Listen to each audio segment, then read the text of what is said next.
मैं संतोष, इतिहास प्राध्यापिका, बदराना स्कूल से 12वीं कक्षा के विद्यार्थियों को, आर्ट्स के विद्यार्थियों को इतिहास का पहला चैप्टर हड़प्पा सभ्यता, इसके विषय में कुछ बताना चाह रही हूँ, समझाना चाह रही हूँ।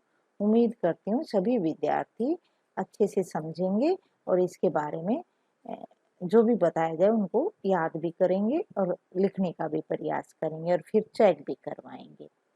हड़प्पा सभ्यता को हम विभिन्न नामों से जानते हैं, जैसे सिंधु घाटी की सभ्यता। पहले इसे सिंधु घाटी की सभ्यता कहा जाता था क्योंकि प्रारंभिक खोज जो हुई थी, प्रारंभिक जो शहर आए थे, हड़प्पा शहर, इसकी खोज हुई थी। फिर इसके बाद मोहनजोदड़ो शहर की खोज हुई थी।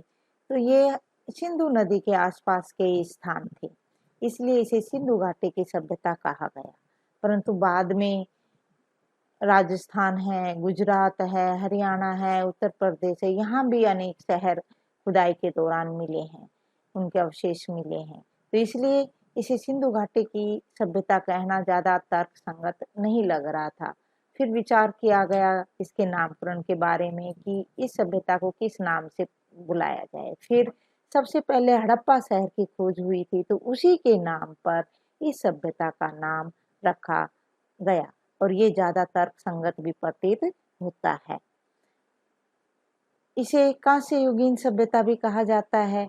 जैसे कांस्य सभ्यता, कांस्य सभ्यता क्यों कहा जाता है, ये है जैसे इसे कांस्य सभ्यता क्यों कहा जाता है, क्योंकि इस सभ्यता के दौरान, इस युग में कांसा धातु का सबसे ज्यादा प्रयोग होता था। बर्तन बनाने में, औजार बनाने में, मोहरे बनाने में, इन सब में कांसा धातु का प्रयोग होता था। इसलिए हम इसे कांस्य युगीन सभ्यता के नाम से भी जानते हैं। इस प्रकार से सिंधु घाटी सभ्यता को या हड़प्पा सभ्यता को अनेक नामों से जाना जाता है, जैसे सिंधु घाटी की सभ्यता, हड़प्पा सभ्यता, कांस्य युगीन सभ्यता, ये सब हड़प्पा सभ्यता के ही नाम है। इसके आगे अब हम इसके कालक्रम पर आते हैं। ये कालक्रम है, जैसे हड़प्पा सभ्यता का जो ये प्रारंभिक चरण है, पहला चरण है 3500 ईस्वी से 2600 ईस्वी पूर्व तक का। इस दौरान ही इसका ये पहला चरण था। दूसरा चरण जो विकसित चरण है वो है सेकंड चरण, जैसे ये है सेकंड चरण इसका, हड़प्पा का विकसित चरण 2600 ईस्वी से 1900 ईस्वी पूर्व, ये मध्य चरण है इसका। फिर है तीसरा चरण है इसका उत्तरकालीन चरण। तीसरा चरण जो है 1900 ईस्वी से 1200 ईस्वी तक का है। तो ये इस तरह से हड़प्पा सभ्यता के 3 चरण हुए। प्रारंभिक चरण जो 3500 ईस्वी पूर्व से 2600 ईस्वी पूर्व तक का है। दूसरा विकसित चरण जिसे कहा गया है वो 2600 ईस्वी पूर्व से 1900 ईस्वी पूर्व है। फिर है उत्तरकालीन चरण, अंतिम चरण जो 1900 ईस्वी पूर्व से 1200 ईस्वी पूर्व तक है। इसके बाद फिर हड़प्पा शहर के जो प्रमुख केंद्र हैं, जो खुदाई में जो आए प्रमुख केंद्र, उसके विषय में जानते हैं। प्रमुख सबसे पहला शहर जो खुदाई में आया वो हड़प्पा शहर, जो इसे हम हड़प्पा सभ्यता के नाम से भी जानते हैं। ये शहर अब पाकिस्तान में है, जो पश्चिम पंजाब है, वो रावी नदी के किनारे है ये शहर। और इसकी खोज 1921 ईस्वी में दयाराम साहनी ने की। 1921, ये तुमने याद करना है, 1921 ईस्वी में दयाराम साहनी ने की थी। ये एक अंक का क्वेश्चन भी पूछा जा सकता है, जैसे भी हड़प्पा सभ्यता की खोज, हड़प्पा शहर की खोज कब और किसने की? 1921 ईस्वी में दयाराम साहनी ने की। तुमने ये अच्छे से याद रखना है। यहाँ पर हमें जो मिले हैं, अब जो चीजें हमें यहाँ पर मिली है, गोदाम है, मूर्तियां हैं, बर्तन हैं, मोहरे हैं, ये सब यहाँ से हमें खुदाई के दौरान मिले हैं। फिर है दूसरा शहर है मोहनजोदड़ो शहर। मोहनजोदड़ो शहर ये दूसरा बड़ा शहर है हड़प्पा सभ्यता का।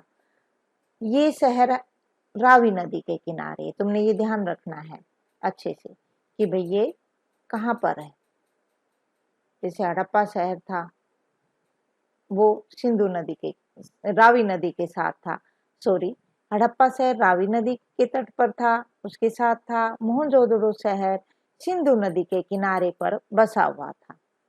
और इसकी खोज 1922 ईस्वी में राखाल दास बनर्जी ने की थी। एक अंक का क्वेश्चन भी आ सकता है कि सिंधु नहीं, मोहनजोदड़ो शहर किस नदी के किनारे बसा हुआ है, तो तुम्हें बताना होगा सिंधु नदी के किनारे बसा हुआ है। इसकी खोज कब और किसने की, ये भी पूछा जा सकता है। तो इसकी खोज 1922 ईस्वी में राखाल दास बनर्जी ने की थी।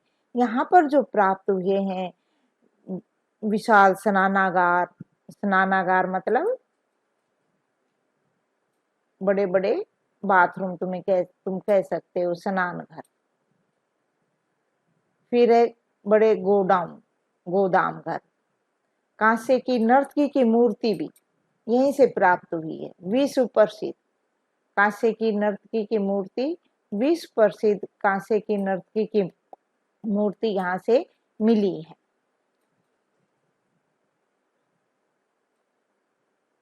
ये कांसे की नर्तकी की मूर्ति विश्व प्रसिद्ध। ये पूछा जाएगा कांसे की नर्तकी की मूर्ति कहाँ से प्राप्त हुई है, तो तुमने बताना है मोहनजोदड़ो शहर से प्राप्त हुई है।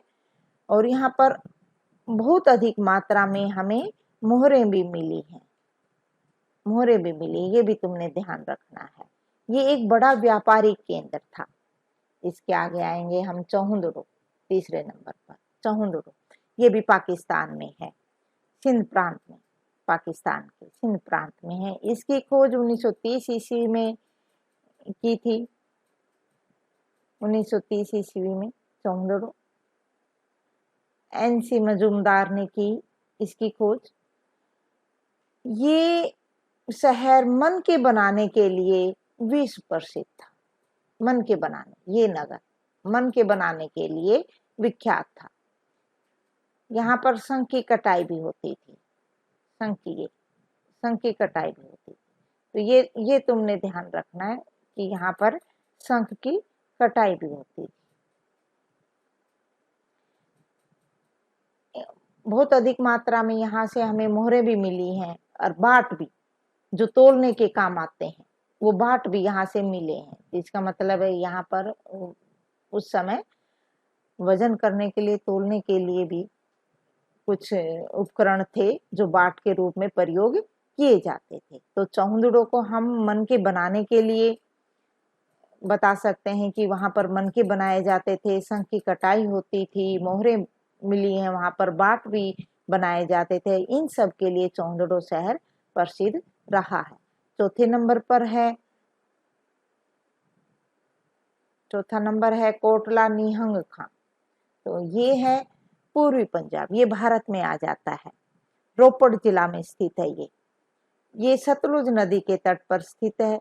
यहाँ पर आभूषण, अनेक प्रकार के आभूषण और उपकरण प्राप्त हुए हैं कोटला निहंग खां से। फिर है कालीबंगन, नंबर 5 पे है कालीबंगन। कालीबंगन ये चूड़ियों के लिए प्रसिद्ध रहा है। ये राजस्थान में है। कौन से प्रांत में है? राजस्थान में है, गंगानगर के पास स्थित है। और ये चूड़ियों के लिए प्रसिद्ध रहा है। ये बहुत मात्रा में, बहुत ज्यादा मात्रा में चूड़ियां यहाँ पर बनती थी। तुमने इसी के लिए ज्यादा इसमें नहीं कि ये बताना है कि कालीबंगन कहाँ पर स्थित है, तो ये राजस्थान में है, गंगानगर जिले में है, और यहाँ पर चूड़ियां बनाई जाती थी, चूड़ियों के लिए ये प्रसिद्ध रहा है। और इसके अतिरिक्त यहाँ पर बर्तन है, आभूषण है, खिलौने हैं, ये भी यहाँ पर खुदाई में हमें मिले हैं। इसके आगे है लोथल, नंबर 6 पे लोथल है। ये है गुजरात में, अहमदाबाद, गुजरात प्रांत में अहमदाबाद जिले में ये स्थित है। इस नगर की खोज 1955 ईस्वी में SR राव ने की। लोथल ये एक बहुत बड़ी बंदरगाह के लिए प्रसिद्ध रहा है। लोथल किसके लिए प्रसिद्ध रहा है? एक बहुत बड़ी बंदरगाह के लिए प्रसिद्ध रहा है। बंदरगाह था, ये समुद्र का किनारा है, तो यहाँ पर बंदरगाह थी, यहाँ से व्यापार किया जाता था, तो ये बंदरगाह के लिए प्रसिद्ध रहा है। यहाँ पर मन के बनाने का उद्योग भी था, मन के बनाए जाते थे, कारखाना था, एक बहुत बड़ा कारखाना, मनका बनाने का कारखाना था। तो इसके लिए लोथल शहर किसके लिए प्रसिद्ध था? एक बहुत बड़ी बंदरगाह थी, यहाँ से व्यापार होता था और मन के बनाने का बड़ा कारखाना उद्योग भी यहाँ पर था। नंबर 7 पे है आलमगीरपुर। ये उत्तर प्रदेश में के मेरठ जिले में है आलमगीरपुर। इसके विषय में बस थोड़ा ही पूछ सकते हैं, भैया आलमगीरपुर कहाँ पर है? तो उत्तर प्रदेश के मेरठ जिले में। फिर है धोलावीरा, जो प्रसिद्ध रहा है धोलावीरा। धोलावीरा है गुजरात में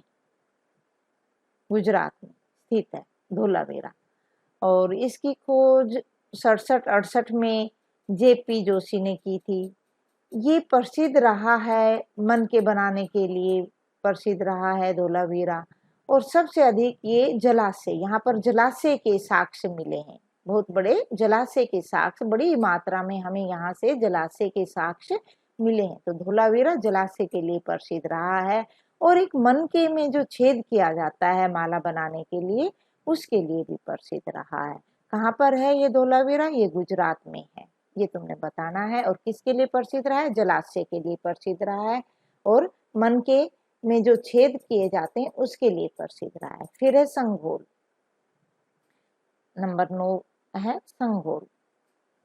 ये पंजाब के लुधियाना में, पंजाब प्रांत के लुधियाना जिला में स्थित है संघोल। ये नगर के बाहर एक बहुत बड़ी खाई बनी हुई थी सुरक्षा की दृष्टि से, और इसमें हमेशा जल भरा रहता था, पानी से भरी रहती थी, तो शत्रु जल्दी से इसमें प्रवेश नहीं कर सकते थे। शत्रुओं से बचाव के लिए ये सुरक्षा की हुई थी कि चारों तरफ एक खाई है और खाई को हमेशा पानी से भरकर रखा जाता था। फिर नंबर 10 है, नंबर 10 बनावली। ये बनावली है हरियाणा में, हिसार जिले में स्थित है। बनावली शहर की खोज कहाँ पर हुई थी? हरियाणा में, और 1973 ईस्वी में RS बिष्ट ने की थी बनावली में।